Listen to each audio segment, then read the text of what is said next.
Auzubillahiminash-shaytanir-rajim. Bismillahir-rahmanir-rahim. Assalamu alaikum everyone. This is Professor Asif Qureshi and you are watching Dr. Asif Lectures. आज से start कर रहा हूँ gross anatomy और सबसे पहले स्टार्ट करने लगा हूँ अपर लिम्ब। और अपर लिम्ब की इस वीडियो में हम बात करेंगे इंट्रोडक्शन की। चैप्टर नंबर 1 है ये BD चौरासिया का, और BD चौरासिया की जो रीजनल एनाटमी की बुक है वो फॉलो कर रहा हूँ इन तमाम लेक्चर्स में। कहीं कहीं किसी और बुक की तरफ रेफर करूँगा, जैसे कि फॉर एग्जाम्पल स्नेल की एनाटमी है या कोई और, but this is pretty comprehensive BD Chaurasia, तो इसको फॉलो करते हैं। कहीं कहीं इनफैक्ट ये बहुत ज़्यादा डिटेल में लिखा हुआ है, तो जहां मुझे लगेगा कि बहुत अननेसेसरी डिटेल्स हैं वो भी मैं आपसे शेयर कर लूंगा कि इसको हम फॉलो नहीं करेंगे। फॉर एग्जांपल इसने डायसेक्शन के स्टेप्स बताएं, और डायसेक्शन हर मेडिकल कॉलेज में आजकल कराई नहीं जा रही होती। सिमुलेटर्स भी दिखाते हैं या फिर प्लास्टिक मॉडल्स भी दिखाते हैं। सो हम डायसेक्शन को हर वक्त डिस्कस नहीं कर रहे होंगे, कहीं कहीं कर भी रहे होंगे, लेकिन बेसिकली इस बुक को फॉलो करते हैं। BD चौरासिया से आइए स्टार्ट करते हैं। Upper limb chapter number 1, introduction to upper limb. ठीक है, अच्छा, अब अपर लिम्ब जो है पूरी बॉडी का, इसमें आपको जो बातें मेन याद रखनी है, देखें जब भी कहीं हम रीजन स्टार्ट करते हैं ना, अपर लिम्ब हो या लोअर लिम्ब हो या एब्डोमेन हो, तो उसमें मुख्तलिफ चीज़ें पढ़नी होती हैं हमको। एक तो ये कि उस पूरे रीजन में जो हम पढ़ रहे हैं सब रीजन्स कौन कौन से हैं। जैसे अभी अपर लिम्ब में मैं आपको बताऊंगा कि पेक्टोरल रीजन अलग है, शोल्डर रीजन वगैरह वगैरह हम डिस्कस करते हैं अभी थोड़ी देर में। So hold on. तो कौन से रीजन्स हैं उस ग्रॉस एनाटमी के टॉपिक में, फिर आप उसकी पढ़ते हैं सरफेस लैंड मार्किंग्स। सो सरफेस मार्किंग्स बहुत ज़रूरी हैं कि बाहर से क्या क्या पैल्पेट हो सकता है, क्या क्या नज़र आता है, तो surface markings are very important. फिर आप ऑब्वियसली स्किन पढ़ते हैं, स्किन के बाद उसका फेशिया पढ़ते हैं कि फेशिया में क्या क्या चीज़ें हैं, सुपरफिशियल फेशिया में, डीप फेशिया में। फिर ऑब्वियसली आप उसकी ऑस्टियोलॉजी पढ़ते हैं कि उस रीजन में कोई बोन्स हैं तो कौन कौन सी बोन्स हैं। फिर ऑब्वियसली आप उसके मसल्स पढ़ते हैं, फिर blood supply and obviously nerve supply. तो ये तमाम चीज़ें आपने किसी भी एक ग्रॉस एनाटमी के टॉपिक में कवर करनी होती हैं। इसी तरह हम अपर लिम्ब में भी ये सब टॉपिक्स डिस्कस करेंगे। इंट्रोडक्टरी चैप्टर में हम ये डिस्कस करेंगे कि इस अपर लिम्ब में चीज़ें हैं क्या क्या। आइए पढ़ना शुरू करते हैं। Now the four limbs and hind limbs were evolve basically from the bearing of the weight of the body. अच्छा, डॉग्स वगैरह में अगर देखें तो उनके आगे के 2 पाँव और पीछे के 2 पाँव, लिम्ब्स कह लें, पाँव कहना तो खैर मुनासिब नहीं है, इन पर उनकी पूरी बॉडी का वेट होता है, ठीक है ना। लेकिन हमारी बॉडी में ऐसे नहीं है। हमारी बॉडी चूंकि अपराइट स्टैच्यूर है, इस तरह का पॉस्चर है हमारा, इरेक्ट पॉस्चर है। सो हमारे जो लोअर लिम्स हैं उन पर सारा वेट आ गया है, और जो हमारे अपर लिम्स हैं ये फाइन ट्यून मूवमेंट के लिए और हर तरह की चीज़ों को ग्रैस्प करने के लिए, चीज़ों को पिक करने के लिए, चीज़ों को पिकअप करने के लिए अपर लिम्ब की जिम्मेदारी लगा दी गई है। और वेट बेयरिंग किसकी जिम्मेदारी हो गई है? लोअर लिम्ब की, ठीक है। सो हमारे बेसिकली जो दोनों अपर और लोअर लिम्स हैं उनमें काफ़ी सिमिलैरिटीज़ भी हैं, लेकिन मेजर डिफरेंस ये है कि जो लोअर लिम्ब है वो वेट बेयरिंग और वॉकिंग के लिए है, जबकि अपर लिम्ब जो है वो चीज़ों को ग्रैस्प करने के लिए है। अच्छा, अब जनरल कॉन्सेप्ट ये होता है लिम्ब का, चाहे वो अपर लिम्ब हो या लोअर लिम्ब हो, ये पूरे का पूरा लिम्ब जो है ना ये एक जगह से फिक्स होता है बॉडी के साथ, एक्सियल स्केलेटन के साथ, और दूसरा इसका जो पोर्शन है वो फ्री होता है। अब आप चाहे अपर लिम्ब देख लीजिए, अपर लिम्ब यहाँ से अटैच होगा शोल्डर के साथ, और अपर लिम्ब यहाँ से बिल्कुल फ्री होगा तमाम मूवमेंट्स के लिए, ठीक है ना। इसी तरह लोअर लिम्ब भी है, लोअर लिम्ब हिप गर्डल पे अटैच होता है और बाकी का पूरा पाँव फ्री होता है मूवमेंट के लिए। तो जहां ये अटैचमेंट करता है एक्सियल स्केलेटन के साथ, उस जगह को हम नाम देते हैं girdle. What is it called? Girdle. So girdle attaches the limb to the axial skeleton. तो ये सेंट्रल जो हमारा स्केलेटन है उसके साथ पूरी अटैचमेंट होती है via the girdle, via the whole structure जो जॉइंट्स हैं। फिर अपर लिम्ब में particularly wide range of mobility is possible, because ये जो जॉइंट है ना boss, shoulder joint, this is a ball and socket variety of joint and it is heavily hugely mobile, ठीक है। So the whole upper limb works as a jointed lever, पूरा movement होती है इस पर, और ग्रास्पिंग टूल है ये। हैंड में हमारे जो 5 फिंगर्स हैं they are very very well trained for fine tune movement, चीज़ों को पकड़ना, और मास्टर मैकेनिक्स इसको हम कहते हैं। सो अपर लिम्ब का काम मूवमेंट, ओके। अच्छा, अब ये जो एक टेबल इन्होंने बनाया ना, इट्स एन इंपॉर्टेंट टेबल। इसमें ये बता रहे हैं कि अपर लिम्ब में और लोअर लिम्ब में क्या क्या सिमिलैरिटीज हैं। सो अपर लिम्ब में शोल्डर गर्डल है, बिल्कुल इसी तरह हिप गर्डल है, ठीक है। अगर मैं यहाँ पे देखें, ये आपका बॉल एंड सॉकेट ज्वाइंट है और ये फिर पूरा अपर लिम्ब चल रहा है, तो यहाँ पर भी इसी तरह से बॉल एंड सॉकेट ज्वाइंट होता है और फिर लोअर लिम्ब चल रहा होता है, ठीक है। यहाँ पे ये पेक्टोरल गर्डल कहलाता है या शोल्डर गर्डल कहलाता है, और यहाँ पे इसको हम हिप गर्डल कहते हैं। इसी तरह यहाँ शोल्डर ज्वाइंट है, यहाँ पे हिप ज्वाइंट है लोअर लिम में। अपर लिम में arm with humerus, long bone जो होती है ये ह्यूमरस है, और लोअर लिम में वो फीमर है थाई के अंदर। फिर हमारे अपर लिम में यहाँ पे एक एल्बो ज्वाइंट आता है, फिर रेडियस अल्ना होते हैं आगे। इसी तरह यहाँ पे भी एक ज्वाइंट होता है जिसको हम नी ज्वाइंट कहते हैं। सो देखिए बेसिक आर्किटेक्चर अपर लिम का और लोअर लिम का एक जैसा है। फिर यहाँ पे रेडियस अल्ना है, नीचे ट्यूबुला फिबुला है, ऊपर अपर लिम में रिस्ट ज्वाइंट है, नीचे एंकल ज्वाइंट है। फिर हैंड्स में कार्पस, मेटाकार्पस और 5 डिजिट्स, इसी तरह फुट में टार्सल, मेटाटार्सल्स और 5 डिजिट्स। तो अपर लिम का और लोअर लिम का बेसिकली वो कहते हैं कि जी होमोलोगस टाइप ऑफ स्ट्रक्चर है। जो जिस तरह की चीजें अपर लिम में है वैसी वैसी चीजें लोअर लिम में भी है। अब बॉस ये हेडिंग जो है ना, इस पर अब मैं बनाने लगा हूं स्टार, पार्ट्स ऑफ अपर लिम। अपर लिम को किन किन हेडिंग्स में हमने पढ़ना है? देखो 4 पार्ट्स हैं इसके। पहला पार्ट है शोल्डर रीजन, दूसरा ये पूरा शोल्डर रीजन है, ठीक है, that is the shoulder region, इसको हम शोल्डर रीजन कहते हैं। फिर है जी आर्म, ये जो पार्ट है जो बाइसेप वाइसेप डोले शोले बनाते हैं, ये पूरा पार्ट कहलाता है आर्म, ओके। फिर उसके बाद फोर आर्म, यानी कि एल्बो ज्वाइंट के नीचे का जितना पोर्शन है रिस्ट तक, ये सारा कहलाता है फोर आर्म। और चौथा पार्ट है हैंड, और उसको मेनिस्बियम कहते हैं, और ये रहा जनाब चौथा पार्ट जिसका नाम है हैंड। सो बेसिकली पूरा अपर लिम जो मैं आपको पढ़ाऊंगा वो इन 4 पार्ट्स में डिवाइडेड होगा। मैं शोल्डर रीजन आपको पढ़ाऊंगा बहुत डिटेल में, आर्म के बारे में पढ़ाऊंगा, फोर आर्म के बारे में पढ़ाऊंगा, और हैंड के बारे में, ठीक है। तो ये किताब इस हवाले से बड़ी अच्छी है कि इसने इसको 4 रीजन्स में बड़े फाइनली डिवाइड किया हुआ है, और इन रीजन्स की फिर फर्दर डिविजन्स भी हैं। देखो मैंने आपको बताया ना 4 पार्ट्स हैं। 4 पार्ट्स कौन कौन से हैं हमारे अपर लिम के? शोल्डर रीजन, अपर आर्म या जिसको सिंपली आर्म भी कहते हैं, फोर आर्म और हैंड। अच्छा, फिर हर एक के अंदर मुख्तलिफ सब डिविजन्स हैं। इनको समझ लो अभी, क्योंकि ये इंट्रोडक्शन का चैप्टर है, क्योंकि आगे जब पढ़ाऊंगा तो फिर सिर्फ उनके नाम ले रहा हूँ, बार बार ये डिस्कशन नहीं होगा। शोल्डर रीजन में फर्दर क्या क्या शामिल है? शोल्डर रीजन के अंदर सबसे पहली चीज है पेक्टोरल रीजन, दूसरी चीज है एक्सिला या जिसको आर्म पिट या बगल भी कहते हैं, और तीसरी चीज है स्कैपुलर रीजन। अच्छा, अब मैं ये समझाने की कोशिश करता हूँ एक डायग्राम बना के। सपोज ये क्लेविकल है किसी बंदे की, यहाँ पे एक ज्वाइंट बना हुआ है शोल्डर ज्वाइंट, ये ह्यूमरस है, और फिर ये एल्बो ज्वाइंट है, और ये फिर रेडियो अल्ना है, और ये फिर उस बंदे का हाथ है, ठीक है। और यहाँ पे स्टर्नो क्लेविकुलर ज्वाइंट है, ये स्टर्नम बना रहा हूँ, और फिर ऑब्वियसली रिब्स वगैरह होंगी।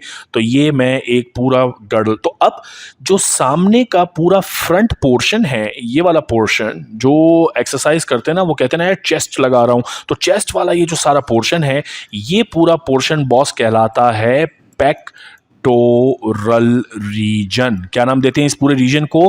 पेक्टोरल रीजन और फ्रंट ऑफ द चेस्ट। सो जो चेस्ट का सामने का पोर्शन है ये पेक्टोरल रीजन कहलाता है। दूसरा पार्ट है एक्सिला। अच्छा, एक्सिला जो है वो यहाँ बगल का पोर्शन है, आर्मपिट, ये भी आता है शोल्डर रीजन में। और तीसरी चीज है स्कैपुला। अब अगर बंदा उल्टा खड़ा हुआ हो, मेरी ड्राइंग तो वैसे बहुत बुरी है, लेकिन अगर इसी बंदे को, ये सामने से इसका चेस्ट है ना, इसी को अगर मैं उल्टा खड़ा कर दूं, ये नेक है उस बंदे की, और फिर ये यूं शोल्डर जा रहे हैं इस तरह से, और let me try to draw, एक स्मार्ट सा बंदा बनाने की कोशिश करते हैं। तो ये बंदे का बैक रीजन है, तो ये जो बैक रीजन होगा ये भी पार्ट है हमारे शोल्डर रीजन का। इसको या बैक रीजन कहते हैं या स्कैपुलर रीजन कहते हैं। तो बॉस जो शोल्डर रीजन है उसके 3 पार्ट्स हैं, आपको याद रखने हैं। पार्ट नंबर 1 इस पेक्टोरल रीजन जो कि चेस्ट रीजन होगा फ्रंट का, और पार्ट नंबर 2 जो कि आर्मपिट है, बगल या एक्सिला इसे कह सकते हैं, और पोर्शन नंबर 3 है शोल्डर रीजन का स्कैपुलर रीजन, यानी बंदे को उल्टा खड़ा कर दो तो पेक्टोरल रीजन के बैक साइड का जो रीजन है वो कहलाएगा स्कैपुलर रीजन। तो ये समझ में बात आ गई कि शोल्डर रीजन में क्या क्या चीज़ें होती हैं। अब जाहिर है इसके अंदर बहुत सारी बोन्स इन्वॉल्व होंगी, क्लैविकल हम पढ़ेंगे, स्कैपुला पढ़ेंगे, और बहुत सारे जॉइंट्स इन्वॉल्व होंगे जो शोल्डर जॉइंट्स हैं, और साथ में स्टर्नम की तरफ जो जॉइंट है, तो ये joints we will study when it comes to it, okay. Right, अब बात को आगे बढ़ाते हैं और इस बात को समझने की कोशिश करते हैं कि अपर लिम का जो अगला पार्ट है जिसका नाम है upper arm. Now when we say upper arm, इसको ब्रेकियम भी कहते हैं बाय द वे, ये मैंने आपको बताया था। अपर आर्म से क्या मुराद है? अपर आर्म से बॉस मुराद है ये चीज, ठीक है। सो दैट थिंग जहां पे आपकी ह्यूमरस है इसे कहते हैं आर्म। जहां आप बाइसेप्स बनाते हो, डोले शोले बनाते हो, तो उसमें अपर आर्म में बोन कौन सी इन्वॉल्व है? Humerus is the bone which is involve, ठीक है। और ज्वाइंट कौन सा इन्वॉल्व है? ऊपर की तरफ ऑब्वियसली शोल्डर ज्वाइंट होगा। ह्यूमरस के क्या ज्वाइंट्स होते हैं? जो ह्यूमरस है वो ऊपर बनाती है शोल्डर ज्वाइंट, और नीचे रेडियो अल्ना के साथ बनाती है एल्बो ज्वाइंट। तो ये बात, इसमें कोई समझने की मुश्किल बात नहीं है। तो ये रीजन भी हम पूरा स्टडी करेंगे। नेक्स्ट रीजन, जो तीसरा रीजन था, उसका नाम है फोर आर्म, और फोर आर्म को हम एंटीब्रेकियम भी कहते हैं। कहां से कहां तक होता है? From the elbow to the wrist. ठीक है, डायग्राम दिखाई दी ना आपको मैंने ऊपर? ये दोबारा चलें, ये डायग्राम छोटा करके दिखाता हूं ताकि समझ में आए। ये रहा आपका एल्बो, ये रही आपकी रिस्ट, तो इसके बीच में ये जितना भी एरिया है ये कहलाता है फोर आर्म। इसमें दो बोन्स होती हैं, रेडियस और अल्ना। ऊपर ये क्या ज्वाइंट बनाते हैं? एल्बो। नीचे ये क्या ज्वाइंट बनाते हैं? रिस्ट। ठीक है, तो आइए अब इस टेबल को देखते हैं और समझने की कोशिश करते हैं। इसी तरह लिखा हुआ है, फोर आर्म में कौन सी बोन्स हैं जी? रेडियस और अल्ना। एल्बो ज्वाइंट बनाते हैं और रेडियो अल्नर ज्वाइंट आपस में, और रिस्ट ज्वाइंट। ठीक है, रेडियो अल्नर ज्वाइंट का मतलब ये है कि रेडियस और अल्ना आपस में जो ज्वाइंट बना रहे हैं इनको रेडियो अल्नर ज्वाइंट कहते हैं।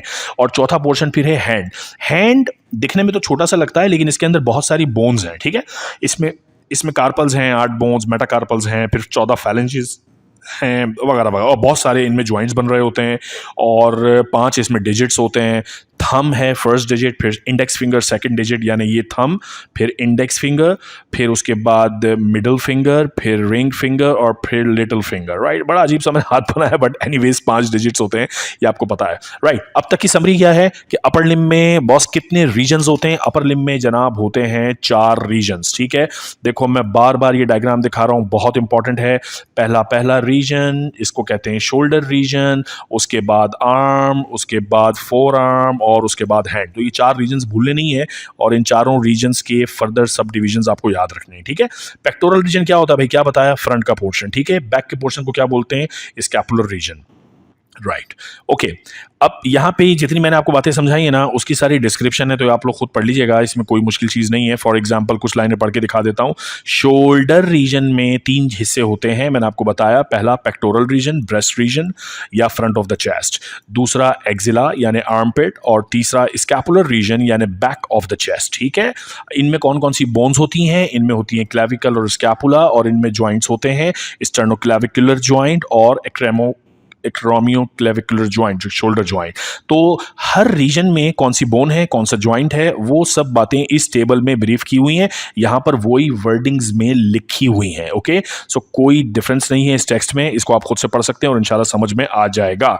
एवोल्यूशन ऑफ अपर लिम्ब की यहां पे बात की है, ये इतना इंपॉर्टेंट टॉपिक नहीं है, एग्जाम में पूछते बहुत ज्यादा नहीं है, बट बहरहाल यहां पे ये बताया कि देखो जो ऑर्गेनिजम्स जिस हिसाब से होते हैं ना, जैसे एप्स की इन्होंने एग्जाम्पल दी है। एप्स में ये होता है कि चूंकि वो शाखों पर लटक रहे होते हैं, तो उनका जो फोर आर्म है उसका स्ट्रक्चर और उसका पाम और फिंगर्स थोड़ी इलोंगेटेड होती हैं, बिकॉज उनका यूजेज उस तरह से ज़्यादा है। सो एवोल्यूशन होती है according to this paragraph, different regions evolve करते हैं। ठीक है, अकॉर्डिंग टू यूज। ये डायग्राम दोबारा देखो बॉस, पहले तो मुझे इसके रीजन्स बताओ, मैं छोटा कर रहा हूं ताकि पूरा नजर आए। बताओ ये क्या है? This is upper limb. Upper limb के कितने पार्ट्स होते हैं भाई? अपर लिम्ब के 4 पार्ट्स होते हैं, और वो जो 4 पार्ट्स होते हैं उसमें से पहला ये वाला पार्ट क्या कहलाता है? शोल्डर रीजन, जिसके फिर 3 हिस्से होते हैं। फ्रंट वाले को बोलते हैं पेक्टोरल, बैक वाले को बोलते हैं स्कैपुलर, और ये एक्सिला। ठीक हो गया, तो ये पहला पोर्शन हो गया। अच्छा, फिर मुझे बताएं जो दूसरा पोर्शन है यहां से लेके एल्बो तक, इसको क्या नाम देते हैं? इसे कहते हैं आर्म। फिर एल्बो से लेके रिस्ट तक तीसरा पोर्शन है, इसको क्या नाम देते हैं? Four arm.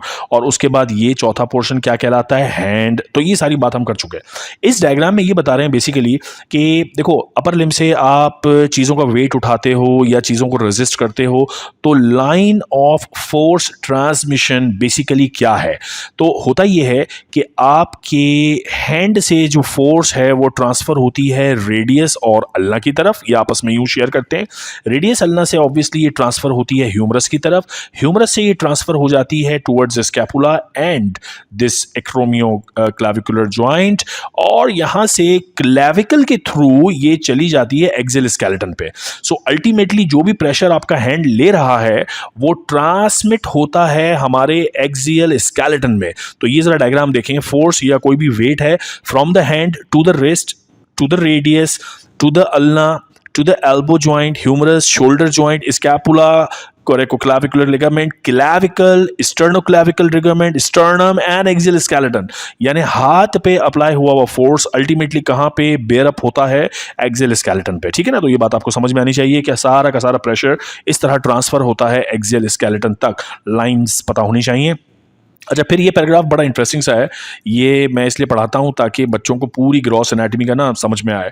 Before studying the anatomy of any region, it is usual to begin the learning features of the skin. Skin यानी आपको ऊपर-ऊपर क्या नज़र आ रहा है, स्किन पे क्या सरफेस मार्किंग्स हैं, फिर आपको सुपरफिशियल फेशिया पढ़ना होता है उस रीजन का, डीप फेशिया पढ़ना होता है, बोन्स पढ़नी होती हैं, मसल्स, जॉइंट्स, ब्लड वेसल्स और नर्व्स। देखो ये मैंने सबसे पहले यही आपको बताया था कि जनरल एनाटॉमी पढ़ने में आपको रीजन पढ़ना है कि सुपरफिशियली सरफेस रीजन्स क्या हैं, उसमें क्या क्या लैंडमार्क्स हैं, स्किन और फेशिया के बारे में पढ़ना है, ऑस्टियोलॉजी, मसल्स, ब्लड वेसल्स और नर्व्स। यही बात यहाँ टेक्स्ट में लिखी भी हुई है कि एनाटॉमी में चाहे कोई रीजन उठा लो बॉस, लोअर लिम्ब पढ़ रहे होगे तो स्किन के बारे में पढ़ाया जाएगा, superficial fascia, deep fascia, bones, muscles, joints. Abdomen के बारे में पढ़ रहे हो, यही सब चीज़ें पढ़ाई जाएंगी, थॉरैक्स, हेड एंड नेक। तो ये एक जनरल प्रिंसिपल है, इस तरह पढ़ा जाएगा। ओके, अच्छा जी। फिर यहाँ पे कह रहे हैं कि before undertaking the study of any part of the body, it is essential for the students to acquire some knowledge of the bones of the region. Obviously bones ये सबसे पहले पढ़ाते भी हैं इसीलिए एनाटॉमी में। और एक पूरा देखो स्ट्रक्चर आपने ना ह्यूमन बॉडी पूरी समझनी है, तो बोन्स समझ लें, उसके ऊपर मसल्स कौन से हैं, नर्व सप्लाई क्या है, ब्लड वेसल क्या है, तो पूरा रीजन कवर हो जाएगा। और एक्चुअली आपको पता है आपको 50% ऑफ द बॉडी समझनी है, बाकी 50% ऑफ द बॉडी खुद समझ लोगे। यानी अपर लिम्ब मुझे बताओ कितने होते हैं? 2 अपर लिम्स होते हैं ना, 2 हाथ होते हैं। एक अपर लिम्ब पढ़ लो, एग्जैक्टली दूसरा ही अपर लिम्ब होगा, तो 50% समझ लिया, 50% खुद समझ में आ गया। इसी तरह लोअर लिम्ब है, लोअर लिम्ब में भी ऐसे ही है भाई, एक पढ़ लो दूसरा खुद समझ में आएगा। कहीं कहीं एक्सेप्शन है, जाहिर है आपको हर तरफ का पार्ट पढ़ना पड़ेगा। जैसे एब्डोमेन है, राइट साइड पे स्ट्रक्चर्स अलग होंगे, लेफ्ट साइड पे स्ट्रक्चर्स अलग होंगे, लेकिन एनीवेज तकरीबन 50% ऑफ द बॉडी मास्टर करनी है, बाकी आपको समझ में आ जानी है बहुत सारी चीज। So this is all about chapter number 1 which is introduction to upper limb. बहुत जल्द आपसे मुलाकात होगी अगली वीडियो में जिसमें हम पढ़ेंगे अपर लिम्ब की बोन्स। सो तब तक के लिए अपना ख्याल रखिएगा। Take care of yourself. अल्लाह हाफिज।